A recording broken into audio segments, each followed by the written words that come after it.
Martina Pigliapoco, giovane carabiniere in servizio alla stazione dell'Arma di San Vito, ieri mattina era di pattuglia con il collega graduato quando al 112 è arrivata la segnalazione di una donna in difficoltà sul ponte tibetano di Perarolo di Cadore. Con l'auto di servizio i due militari raggiungono la zona. Martina si inerpica lungo il sentiero forestale che porta all'imbocco del ponte e lì realizza la gravità della situazione. Sono andata io verso il ponte e ho cominciato a fare alcuni passi verso la signora.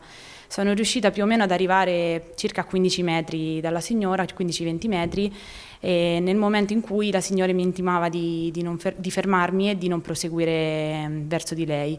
La carabiniere a quel punto decide di sedersi sul ponte per convincere la donna che non aveva nulla da temere e lì è rimasta per quasi 4 ore. Sono riuscita dopo circa 3 ore a far leva sul fatto che lei ho capito che aveva dei figli.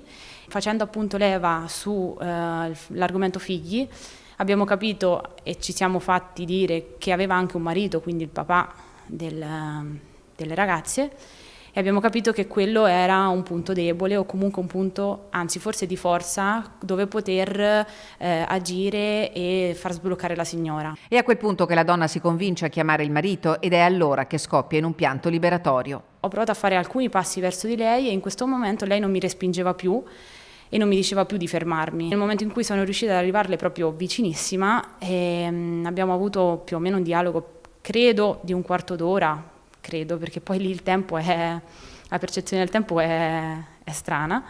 In un quarto d'ora di chiacchierata ho capito che lei poteva essere pronta a ritornare. Lei si è arrampicata di nuovo con una forza immane, inaudita, e si è messa a cavalcioni sulla rete di protezione e da lì ho potuto darle una mano e lei si è appoggiata a me e l'ho tirata giù dalla rete.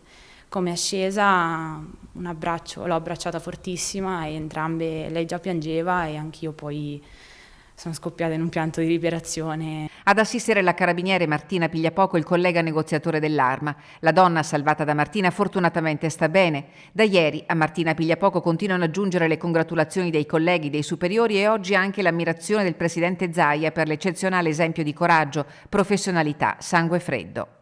Pensandoci ancora forse non realizzo neanch'io cosa è successo e quanto bene, come sia andata, insomma, come si sia svolta la situazione.